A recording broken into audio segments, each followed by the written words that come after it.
Chris, Clancy, welcome to the show. Thank you. Thank you. So Chris, you've been on before, and we'll delve into that and what's changed since then. But Clancy, you haven't. This is your first appearance on the podcast, so welcome. For the benefit of listeners who may not know either of you, might not know one of you, I guess, can you provide a quick overview of your backgrounds and how you came to know each other? Yeah, absolutely. I might jump in first, Ben, and then I'll throw to Clancy and maybe he could tell a story of how we came to know each other. But I've been working for about professionally for about 25 years. The first 10 years or so I was working in industry, made the switch to consulting in 2014, joining a small boutique Salesforce partner called System Partners. Through that journey, learned a whole lot, kind of really grew my world. Then DXC acquired System Partners, and that was an interesting experience, but I guess both good and bad. And then spent the last 4 years working at Slalom before founding We Lead Out. And that was a mix of pre-sales work, advisory, and kind of project leadership. Nice. What about yourself, Clancy? Yeah, so I've spent the last 8 years working in delivery for various different companies, but how I came to know Chris, I actually fell into an accidental admin role throughout university. And sort of when you fall in those roles, you think you understand what Salesforce is. And I got connected to Chris and did an interview at System Partners, which I didn't get the job because I was exposed to what solution architecture really means rather than just clicking buttons and adding fields all over the place. Yeah, sort of a year later, we reconnected and they brought me back in for another shot. And I joined System Partner. I was successful on that round. And my first project was actually working with Chris. I think we formed a pretty strong bond, both professionally and personally. And Chris has always really looked after me. I mean, he's been a bit of a mentor, and a lot of my consulting skill set I have sort of adopted off of Chris. And we've worked for multiple companies. So originally System Partners, but we sort of went away from each other. I very quickly came back to see him at Slalom, and then now we lead out.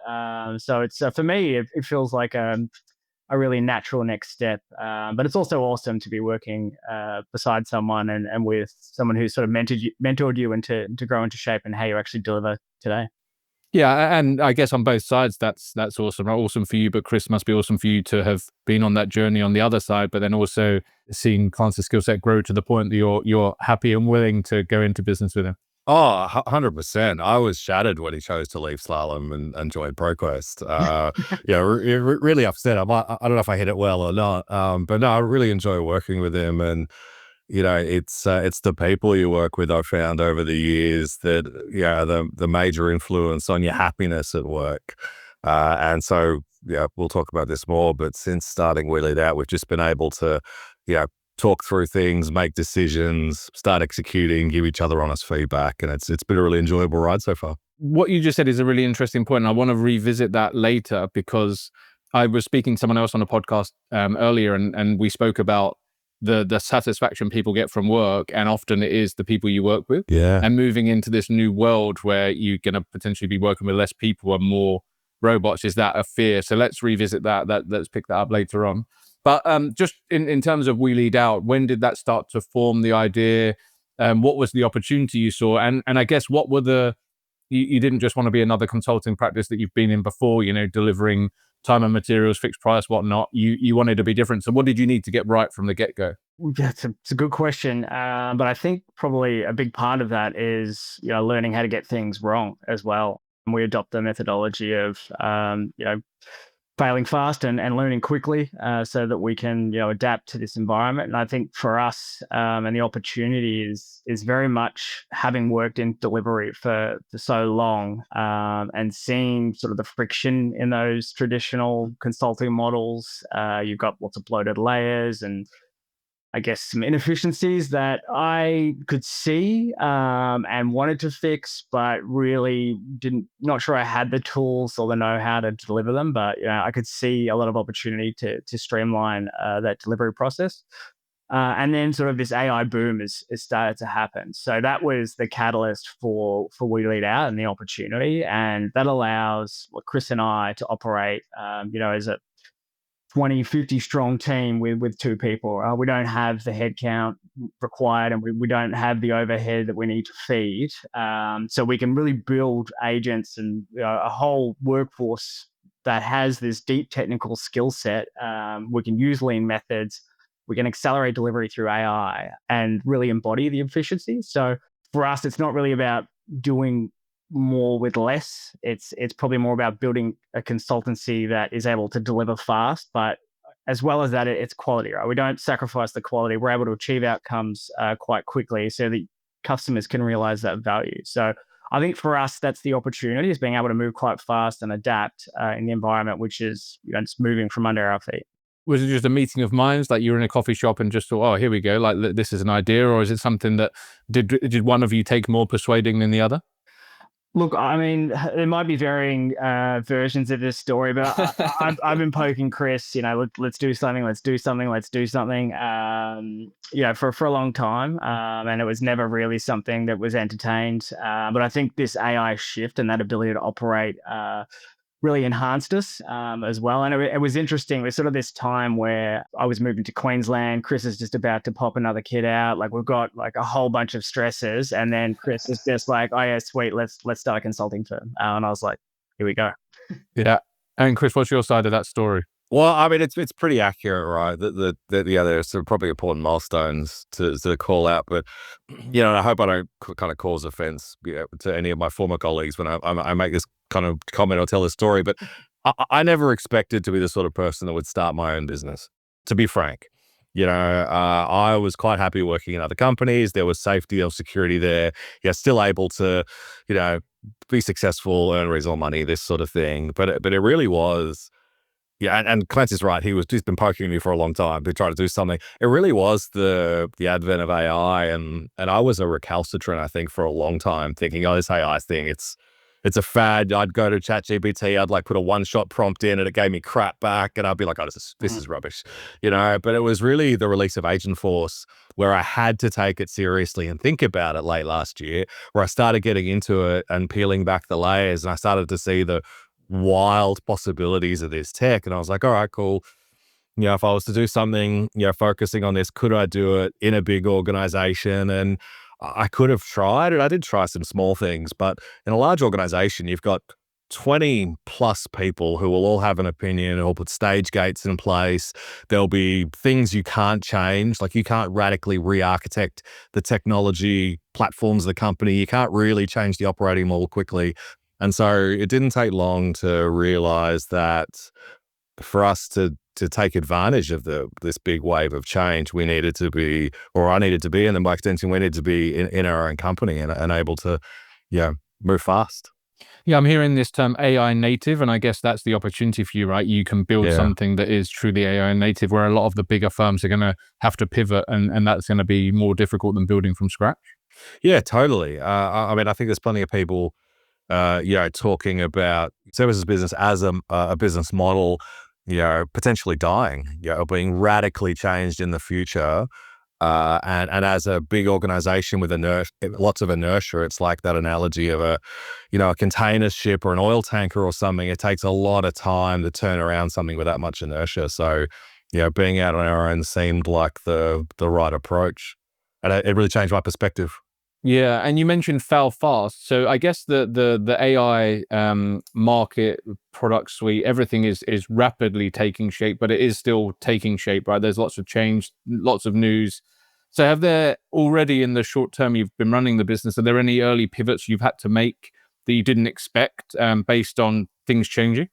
The first thing I'd say is no huge pivots yet, although we could see some potential signs of things that we may want to act upon in the future. But for us, and I think what Clancy was talking about earlier, we're really taking this lean approach to building, measuring, and learning kind of what works, or what based on what works. Then lots of little micro pivots, and that could be in terms of how we're prompting an LLM to write a cold reach out message on LinkedIn for us based on different things, so that we can kind of automate and streamline that process and make it more efficient, to like the products and services that we're taking to market, through to how we're working together, which systems we're using. So there's lots of like really small micro pivots. And yeah, I'd encourage anyone that's interested in this topic to go and have a look at The Lean Startup by Eric Ries.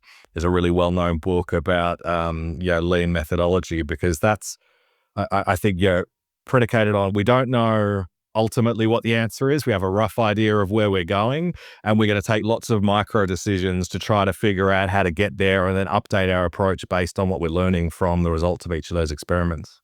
Yeah, that's it. And we're also, as we sort of build out these tools within our organization to, essentially automate and enable through AI, we are going through our own learnings about what scalable architecture actually means. So we want to be building in a way that, when there are changes to LLMs, or there's new models that we can leverage, or different tools, it's not a stripped down and a rebuild.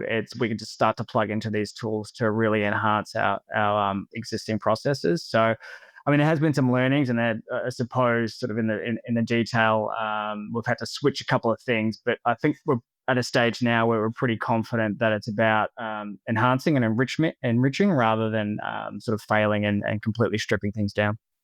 So obviously, you're very honest that you are in the early stages. It's not, you're not a fully formed, functioning enterprise with everything answered already. But what are the biggest differentiators right now in terms of what you can do with the way that the structure of the business is taking shape, compared to like a business that's been around for several years? Yeah, look, I think Chris touched on a bit of this before, but we can move really, really fast, and we can adapt. Right, when we see a change or a shift or an initiative that we want to take, we just get on a call, and we're not held back by layers of process or overhead. We just shift. Right, so this agentic delivery model means that we're able to sort of get to that outcome, and do it in a far more speedier time. So it's a fraction of the time and the cost. But for us, it's that ability to really experiment, not just for the sake of it, but we can really innovate with how we want to deliver. And I think I did touch on this before, but ultimately our differentiator means that we're able to talk to a customer. And, if we put the example of something like Salesforce, where we're still going to have to do some of the configuration to bring these solutions to life. But from the actual conception of the idea through the discovery to starting that project is extremely rapid. So you get a lot of faster, you get your iterative value. That outcome focus, less friction in your delivery is one of our key differentiators. But what I guess, for someone that's trying to understand, like, how you're approaching this differently to a typical consulting firm, like, what have you already, or what are you now able to do with AI from I guess even from pre-sales, or like, even you mentioned like LinkedIn cold reach out. I guess that's not Salesforce related, but you're still using AI to generate pipeline. But from that generation of pipeline through to the delivery of a project, like, how much of that work can now be done with AI? Yeah, 95%. And when we can have these initial calls with a customer, and I don't want to give all our secret sauce away, but we're essentially taking that transcript and supplementing some commentary about what we're trying to do with that proposal, which we can throw into a flow, which is essentially orchestrating a whole bunch of different agents, which will argue with each other and look at different research functions about the best way to deliver things, give us estimates based on previous advice we've given them, so we can leverage things like our compliments database to ground the outputs that we're getting. I suppose the key here is, as we grow and as we get larger and start to deliver more projects and start to adapt these outputs, our agents can learn from that, so they can really understand our unique style of delivery, our messaging, our tone. And for us, again, speaking about that scalable piece, is we can really see how these outputs are being constructed, and then declaratively update things in Confluence to have an impact on our results. So I suppose it's about thinking about those, not just admin, but how can we get our expertise into a flow and sort of get that out to our agents so that they can start driving these processes without us having to be hands-on. So it's that, again, coming back to that speed layer. And interestingly, I just thought of this as you were talking, that neither of you are developers, right? Neither of you are from a coding background. Is that telling? Is there a reason for that? Well, I mean, we're all coders now, aren't we? We're all vibe coders. But look, I mean, we've had this conversation a lot. I think there are going to be times where we're going to lean on a more technical skill set and have to validate some of these outputs. But I mean, we are confident that you can get, again, 95% of the way with tools that are able to generate code. I think we've all had a little bit of a play with them and use for them. There's going to be different ways of doing that. And I think we're producing code probably at a mid to senior level now, but that technical architecture is still a key. And we don't want to sacrifice quality of the system just to run it all through AI. So there's going to be layers in place where we're definitely got governance and there's humans in the loop about architecting this code to make sure that it's still valuable and still scalable for the customer. Chris, I'm interested in discussing this part with you because you've been on the podcast before, and in that episode we discussed business consulting skills, soft skills, like the importance of well-rounded business analysis, all of those skills that probably at that, when we discussed that podcast, this probably wasn't even something we thought we'd be discussing at this point, right? Probably AI was a thing, but it wasn't coming this quick, we didn't expect to be here. So that has always been your thing. Like even Clancy, you mentioned like your consulting skills were kind of refined and polished by working with Chris. So what's your take on consulting now in terms of business consulting, business analysis, like stakeholder management? Like are they skills now that you still see being important in the future, more or less? Like what's your view? Yeah, this is a really interesting and I think complex topic, and there's some interesting predictions going on out there at the moment about that things will go very AI for a while, then they'll pivot back, and then human contribution will be paramount and this sort of thing. Yeah, and I kind of pivot daily on kind of which idea I subscribe to based on kind of the latest thing that has worked or not worked for me leveraging AI. The thing is, and when we last spoke, I don't even know what year it was, maybe 2018, 2019, 2020, kind of that sort of time frame.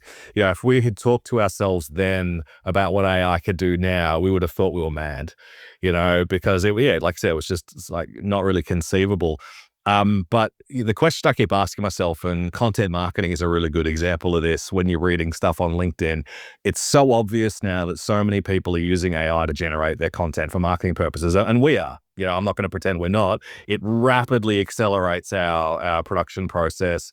We're still reviewing it. We're still giving the AI ideas on what to write, but it's very much AI that's doing the heavy lifting. In a world where everyone is talking to each other through AI generated content, does that content kind of lose a bit of meaning? That's sort of the more philosophical question I'm asking myself. And I think like where I land, and this is kind of more on the human involvement will be more valuable, is if you think about someone's skill set as being a series of layers, what AI is enabling us to do is automate the repeatable lower skilled layers and the time consuming layers, but there's still a really expert judgment layer on top that right now, and I think for the foreseeable future, is required in order to get AI to do something truly exceptional. And so I think that, there will still be a role for humans, for consulting skills, for business analysis skills, but it's going to be really hard for people, and this is not an original idea, but really hard for people starting their careers who would traditionally be in roles that are doing those lower level skills, as they're building that expertise that you would need to make the AI be really effective. But so the short answer is yes, I think they're still important, but the way you're going to use them and how expert you're going to need to be, I think, is going to be different. Yeah, it's so fascinating. I listened to Simon Sinek on the Diary of a CEO. When you were saying, did you listen to? So he was saying about actually one of the beauties of humans is that we are imperfect. Yeah. And like that's why handmade items are going to be more expensive because they're not just made by a robot. And it is fascinating, like to think imagine if everyone's making sales calls with robots and then you get a call from a human. It's like novel, right? It's like, great, I'll speak to the human. I don't want to speak to the robot. So potentially it could, like you said, it could go one way and then the other. But it's just no one truly, I guess, knows at this stage what's going to happen, how it's all going to be received. And you're right. Like LinkedIn, emails. I use an email tool now that drafts a response to every email I get. Yeah. Yep. And you know what? Like, some of it is awesome. Like, I had a client message me today and ask me for feedback on a job title, what the responsibilities for that job title typically are, which kind of companies would hire for that kind of person, and then an idea on salary. And it just sits in your drafts, and you go in, and I'm like, that's pretty much exactly what I would have said. Yeah. Yeah. And I've Googled, oh, not Google, I've said that all the time. I've chat GPT'd, like, I asked chat GPT if it could take my job as a recruiter. And Oh, it wow. said, there's a lot of your job that I can do, but there's some parts I'll never be able to do, like being empathetic with someone that's just lost their job, or, you know, sit and being able to read someone's body language around whether they're telling the truth or things like that. I think, so the role of a recruiter is going to be a really interesting one in the future if there's less jobs, but that true relationship builder, connector, builder of networks, that probably isn't going to go away. Yeah. But the matching people to jobs in terms of skill sets and matching them to job specs is something that probably AI can do now.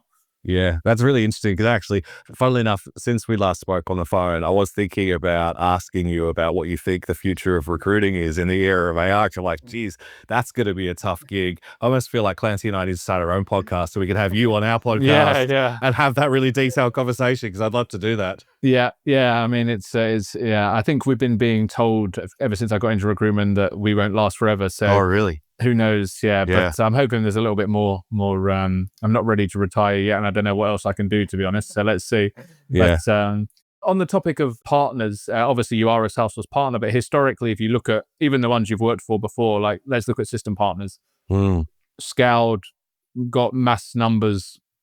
The goal was selling, and the founders sold and realized that goal. I guess the value in a consulting partner historically has been the number of professionals, the relationships, CSAT scores, things like that, number of certifications.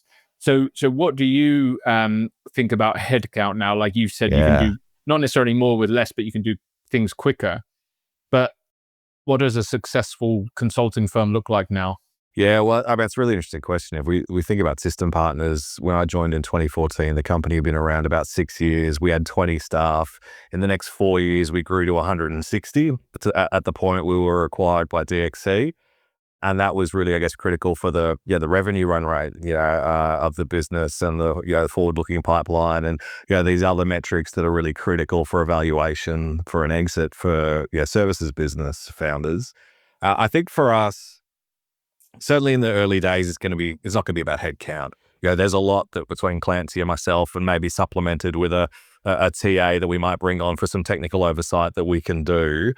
But the hypothesis that we have kind of, I guess, stolen based on other people who are talking about this online is that ultimately we can probably get to the point where one human is doing the work that 6 people would have done in a legacy operating model. We aren't there yet in terms of how set up we are. You alluded to this earlier, talked about this earlier. We're still building our operating model out in terms of the agentic workforce and that sort of thing. So in the early days, we think we'll be pretty happy if one person can do the work of 2 people, from a legacy operating model.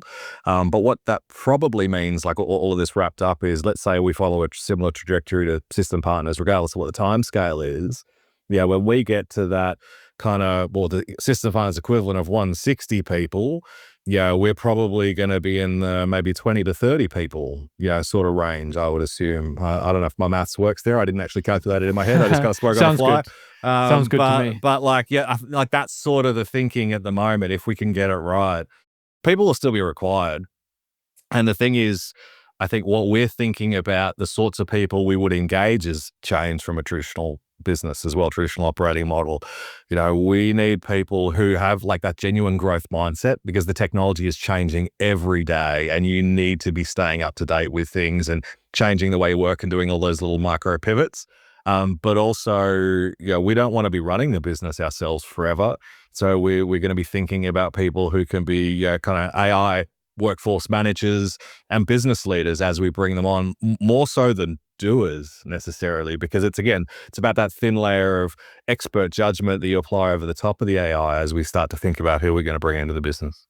And what about things that you've had to learn then, both of you, in terms of like what other people can take from this, I guess, that might not have dived into the AI space yet? So like from it has like prompt engineering as an example, has that been a real focus for you both and to learn? Like, is that something that you would recommend anyone in their journey jump on board with? Yeah, okay. I might jump in first, Clancy, then I'll throw to you to go deep on it. I think if people are not learning about AI right now, they're already being left behind. Yeah, every job, every industry is going to be affected by it. And I have a lot of mates who are tradies, and the conversations I'm having with them is about AI-enabled robots, yeah, taking their jobs at some stage in the next 10 years. Yeah, there are companies already out there building robots that are designed to be, physical laborers and skilled physical laborers, that are aiming to launch products in 2027. And so everyone needs to be learning about this. We talk about, it's almost feeling a bit cliched now, AI is a wave, and if you're not riding it, you're going to get crushed by it. The specific skills, though, I'll throw to Clancy to talk about. Yeah, well, I mean, there's just so many, right? I mean, there's a few tools that I would definitely recommend to get across to really start your journey. But I think what you touched on there initially, Ben, just around even prompting, and I think you made a call to, I Googled it, but I chat GPT'd it. A lot of people are doing that, right? But prompt architecture is, and the amount of times you just punch a few words in there, you don't correct your spelling, and you get a pretty good response, right? But what we've started to find, and again, this could go on for hours if we want to really dive into it, but playing models off against each other is a real key in prompt architecture, I think. I mean, it's never a one-hit wonder with any sort of prompt, and you should be sort of asking an agent to develop a prompt for you, and then using another agent to ask the critiques on that, and then playing it back. And if you use the examples of ChatGPT as running maybe even a deep research function on that and feeding that info back into the prompt as an insert, that's how you're starting to really develop sort of that rich prompt architecture to get better responses. And that's the difference between finding out information and taking it verbatim from whatever ChatGPT gives you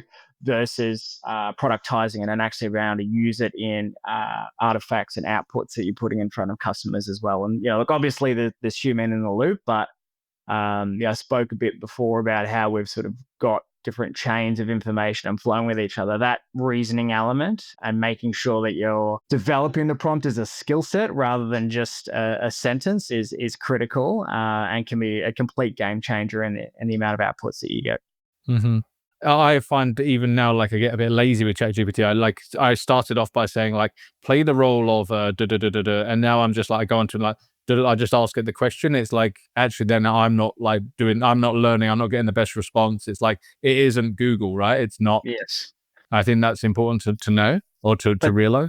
But it's a simple switch, right? And we've got we write blogs, and I would encourage anyone to who is listening again to jump on and have a look at some of these AI hacks we've got. But you just switch that to ask the question, to say, write me a prompt to ask this question, and then use the prompt that you get back from that to run it. That's a small shift in what you're putting out, but the change in response is exponential. So I would definitely encourage giving that a go, but also subscribing to our page for more AI hacks. What about other?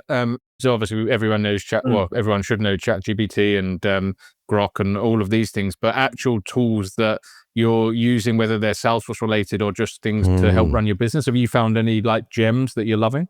I mean, there's heaps of them, right? Like there's just new tools all the time, and not even just to run the business. I think that's what I'm really struggling with at the moment is I just want to play with cool AI tools that add no value to what we're doing. Totally. All day, every day. Yeah, so I mean, the script is a lot of fun for just making little clips, and it's productive procrastination. I like to yeah, it as. exactly. But just research, just to see the capability. Firebase. Chris and I were playing around with that the other day, and something we looked at this morning was Prometheus, which is essentially what I was talking about. Instead of getting ChatGPT to write your prompt, is you're sort of giving a little query and having a AI prompt generate a prompt for you.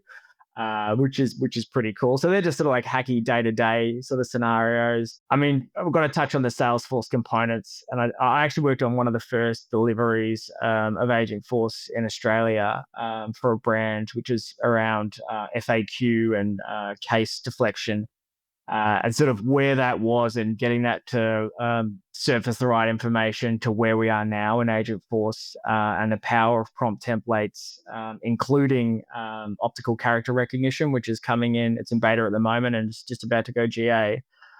They're complete game changers, right? And I don't think Salesforce has been leading the charge, if I can say that, with AI, but I think it's certainly catching up, and it's really enabling a lot of use cases that were a bit difficult to bring to life in previous iterations.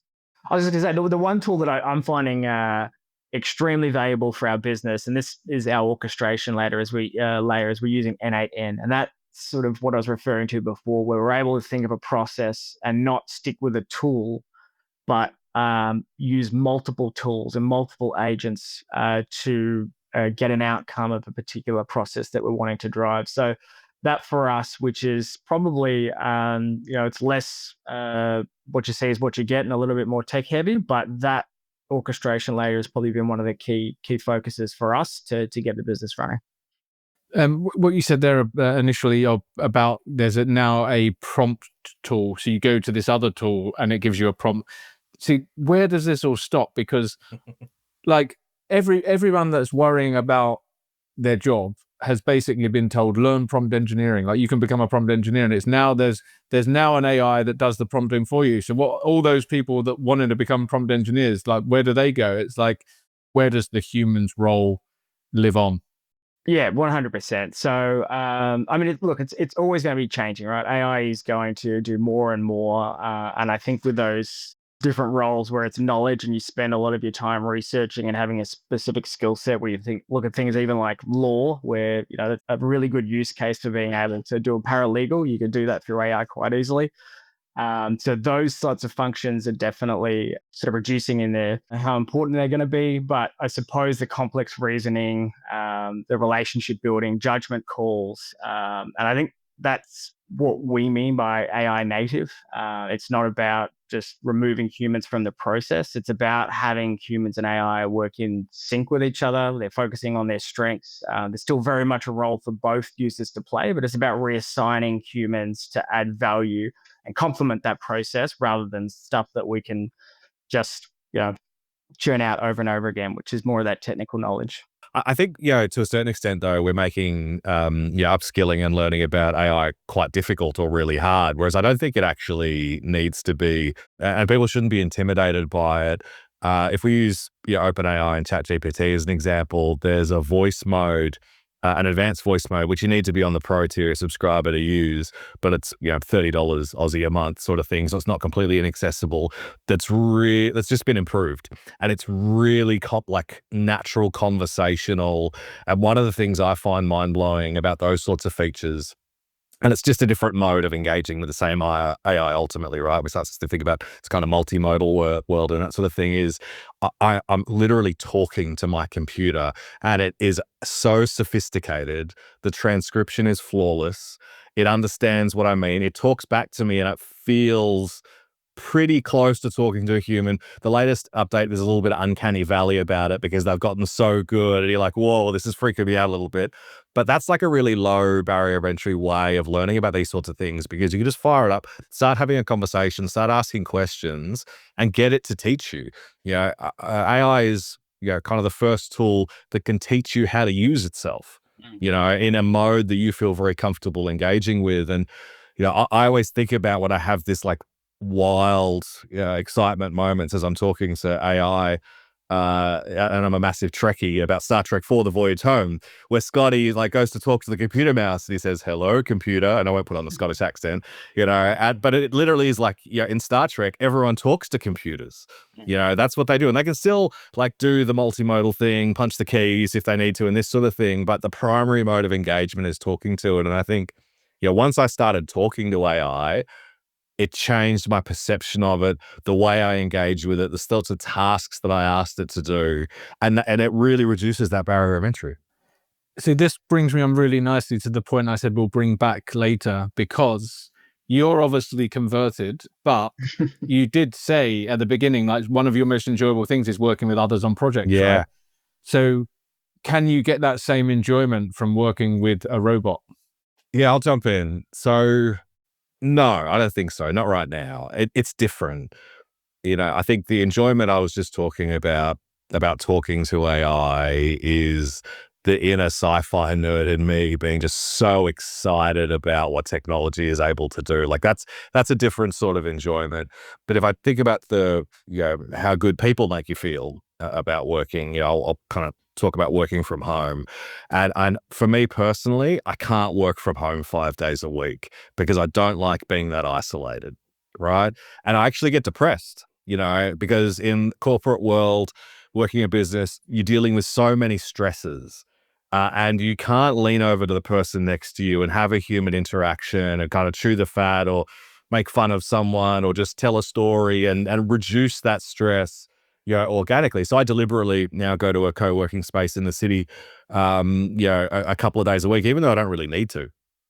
Right. And so AI can't replace that. I think it will still exist though for most businesses because although there's a lot of conversation at the moment about, single person companies, powered by AI, I don't think we're there yet. And, so you're still going to need a team. I think our team will be smaller than a traditional business, but you're still going to need a team. It's just going to be a really satisfying team to work in because you're so productive and you get so much done. Yeah, 100%. And look, I think there is the level of satisfaction to advance voice mode as well, even from a project delivery standpoint. And Yeah. for me, I mean, I use it a lot just to rationalize the different approaches that we're having, and it's nice to sort of have a space where you can talk. And obviously, sometimes it can be a little bit too agreeable, but you can ask for challenges, and it's validating in your approach, and it can actually help with the speed to delivery or your outcomes. Again, it's just as another sounding board for referencing all these different pieces of information. But I think it comes back to, we're never going to be a two-man firm or a two-person firm just with a whole bunch of bots running around us. I think we definitely need that other human interaction and those different roles that we are talking about before. But it's just supplementary to what we're trying to achieve and what outcomes we can deliver. I know.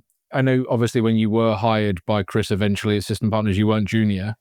You had experience, but like now, do you fear for the Clancys of the past in terms of like, because I guess when you're going to add to the team, as you mentioned, it's going to be a TA. You're probably going to look for people at a similar level to you, right? So that organic, like you learning from Chris over a period of time, to me, doesn't seem as organic in the future. I think it's more rapid. So with learning Salesforce, right, there's a whole bunch of different clouds that you need to understand and learn, and you need to be very specialized. Whereas now the skill set lies in prompt architecture, accessibility to information, learning how to use the tools, working with tools and knowledge that our organization has already built. So I would think that you can still come in at a junior level, but the time it takes from getting to an associate to a traditional sort of principal level where you're completely operating independently is going to be much more rapid, just like all other things with AI. So I still think there's a place for it, but the skill set is different, and it doesn't heavily rely on the technical expertise. That's something you can supplement with AI models. Mm-hmm. And Chris, you've got some view on that? Yeah, I was going to add, I think in some ways, someone earlier in their career can have an advantage over someone later in their career as well, through is that their thought processes aren't as set based on all these preconceived ideas and ways of doing things. And yeah, Clancy and I have some pretty good networks into some universities around the country based on some work we've done in the past. And we've talked about bringing interns in or graduates, as a part of growing We Lead Out, to upskill them in the way Clancy described, but because, there is a pathway there. And there are some advantages to doing that. That's not to say that every intern or graduate is going to be as effective as someone experienced, or someone experienced is going to be as hard to teach as a graduate or an intern, but I think there are options. And then I guess from a niche perspective, like historically you had partners that did everything. Then it merged into this partners that have industry specialisms. Is that still a thing? Like for you guys now, are you specialize in industries, or because of the ability for agents to learn quickly, is that less relevant now? Like an agent could learn financial services just as quickly as it could learn higher education. Yeah, I mean, I think we have some industries that we we go really deep in. Public sector, education, retail, travel, transport, and hospitality are some of them that we're developing go-to-market content for, and we're targeting. But more broadly, it's the agentic AI layer. Like that's our specialization. We can do a whole lot of things on Salesforce. And given we're in the early growth stage, we'll probably agree to a whole bunch of work that isn't necessarily in our specialization area. But really, we want to go deep on the AI and be known as the experts in that space. So if you were to come back in 12 months now, so I don't even know what the date is, but the 17th of June, 2025, come back 17th of June, 2026, what does your business look like ideally? Look, I think we're still riding the wave. We haven't been crushed by it yet. Ideally, but like first and foremost, all jokes aside, we want to have delivered some really valuable solutions for our customers, because there is an opportunity here. We think we're well placed to help our customers with that and take advantage of it. Thinking about ourselves, it'd be great to have been recognized for that work. We joked the other day, it'd be great to win Salesforce's Growth Partner of the Year at the Partner Awards. We want to build a place that we're excited to get up and go to work at in the morning. That was kind of fundamental, in terms of culture and what we were trying to build. Be excited about it. And having hired, driven lifelong learners, to create something that's self-sustaining. I think I mentioned earlier, Clancy and I don't want to run the business ourselves forever. It would be amazing if we could bring on some switched on people who are, philosophically aligned and ready to learn, but also teach us things to help run the business with us. And you would mirror that, Clancy. You're on the same page. That's the dream. Absolutely mirror. I mean, the only thing I'd probably challenge is when Chris is saying in 12 months he wants to get up and have fun and enjoy. I mean, I'm having fun now, so I think we're. I mean, continue to get up and have fun. Sorry, that's what I mean. Like, sorry, I did phrase that poorly. No, I kid. But yeah, look, I mean, I think it's proving the use case, right? I think Chris and I both spoke to it, but having worked in other firms and going, look at this wave. Look, we need to start doing these tools, and whether that's through the trust of AI and what it's actually capable of, all those bloated layers of getting decisions to get done. I want to sort of be able to look back and say, well, we've sort of led the charge in the deliveries, particularly in the Salesforce space around agentic delivery models, and really help some organizations adopt that and experience what it is that we can see now and help them realize that. So it's really about getting that credibility as a leader. Awesome. Well, I think we'll put a calendar note in to do it again in 12 months and see how things have evolved, and there'll be a lot of change, I'm sure of that. Well, definitely. I think we'd love that. Awesome. So if anyone's got any questions, wants to pick your brain to hear more about the business, where's the best place to find you both? So they can find us on WeLeadOut.com or hit either of us up on LinkedIn. Brilliant. Thank you so much. Thank you, Ben. Thanks, Ben. Cheers. Thank you.